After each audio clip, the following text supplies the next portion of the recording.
Hey everyone, Daniel here. If you're a high school student right now and you're feeling that crushing weight of upcoming exams, or hey, maybe you're riding high at the absolute top of your class, I really need you to pay close attention to this explainer.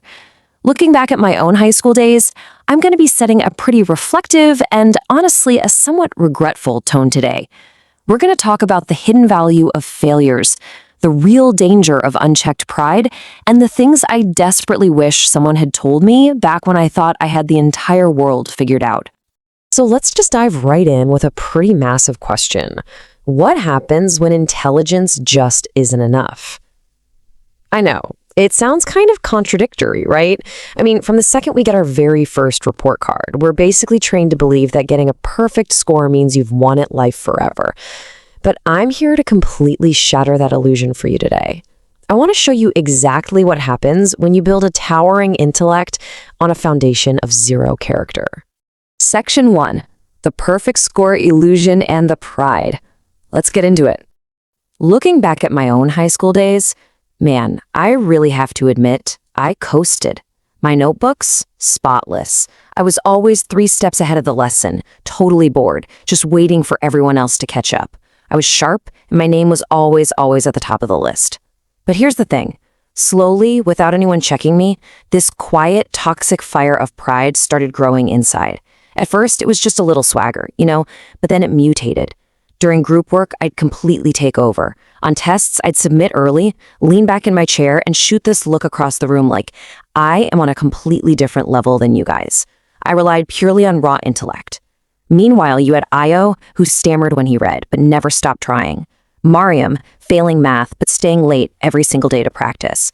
Kunle, who drew beautifully, but couldn't pass a test to save his life. They struggled, but they had grit.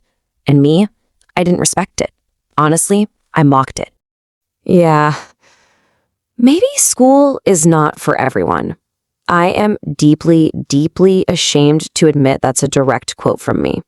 Just a casual insult I'd throw at my struggling classmates. If they asked for help, I'd just sigh, shake my head, and say, "You still don't get this? Come on, it's basic." It was this dangerous lack of empathy, all born from unchecked academic superiority. I really thought intelligence was the whole shebang. I thought life was just a straight line. Study hard, come in first, win forever. I really believed I had already won.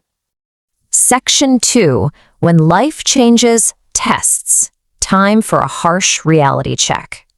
So, high school graduation comes around. Loud applause, people literally pointing at me saying, "Be like Daniel." But life?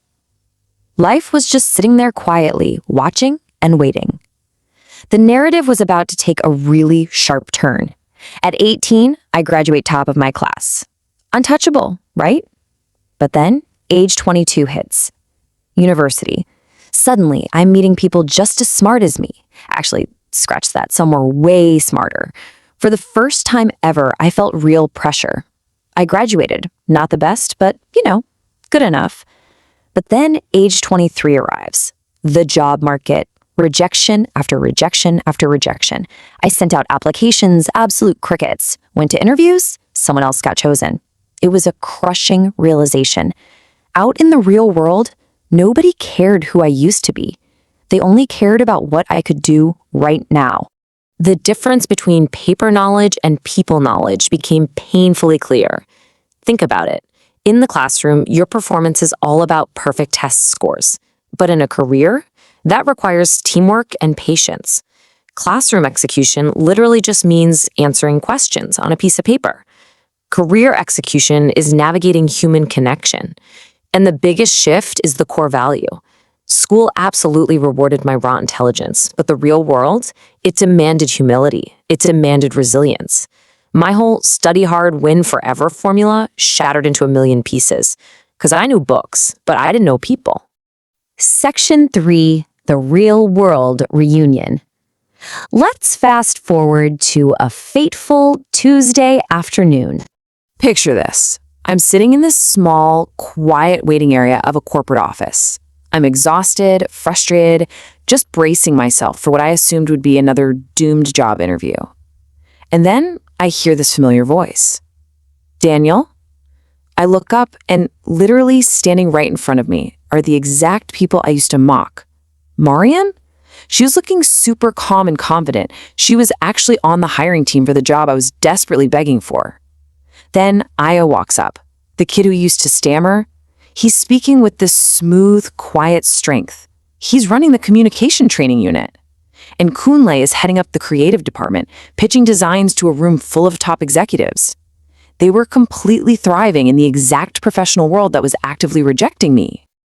I managed to ask Miriam how she got there, and she just gave me this gentle smile and said, "Took me time though. I failed a lot, but I kept going."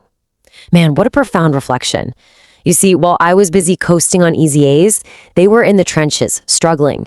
But that failure, that was actually their secret weapon. It forced them to build true grit. It taught them how to take a hit, stand back up, and keep moving, which is exactly what long-term success requires. When I walked out of that building, and yeah, spoiler alert, I didn't get the job, this incredibly heavy realization just crushed me. They had built resilience, they built character, and I was just stuck with a sharp mind. Academic rank? It's fleeting, guys. The people I used to look down on had completely passed me by because they actually grew as humans. I lost the game of life, not because I wasn't smart enough, but because I stubbornly refused to grow beyond my intelligence. Section 4, the weight of apologies. Time to swallow some pride. That night, I sat entirely alone in my room. And for the very first time in my life, I didn't feel like the best. Honestly, I felt incredibly small.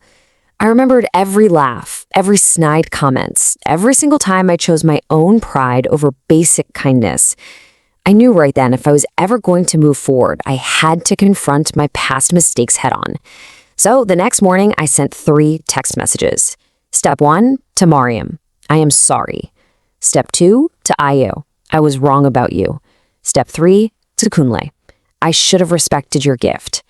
Let me tell you, I cannot overstate how terrifying that was. Swallowing your pride after you've worn it like armor for years, it's one of the absolute hardest things you will ever do, because it meant admitting my whole worldview was wrong. But the immediate aftermath, wow, it was a crazy mix of emotions. Deeply uncomfortable, absolutely. Painfully humbling, for sure. But above everything else, it was freeing. This profound sense of emotional relief just washed over me. By finally admitting my faults, I could actually start rebuilding those broken relationships. I was finally becoming a whole person, instead of just being the smart kid. Section 5, Lessons on Human Connection. Now, for those of you watching this explainer right now, especially if you're feeling suffocated by the pressure of test scores, you really need to hear what I had to learn the hardest way possible. There are 3 core life lessons I want you to lock in.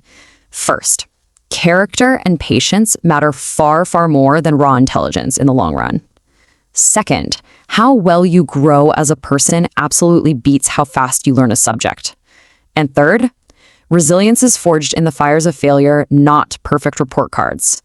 I am urging you, look closely at your struggles right now. If you're failing, but you're trying your hardest, you're building a muscle that the straight A student coasting next to you is completely ignoring. Section 6, Habits for Classroom Empathy. Let's get practical.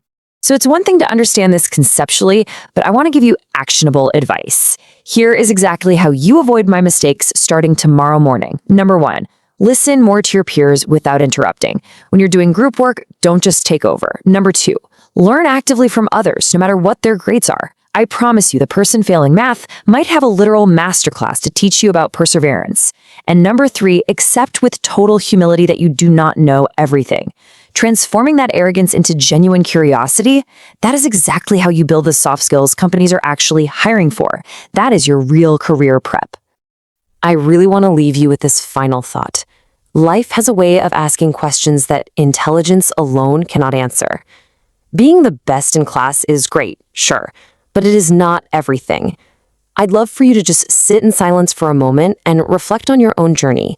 Are you just building a sharp mind, or are you actually building the resilience and empathy you'll need to navigate the real world? Thank you so much for joining me for this explainer. Keep growing, guys.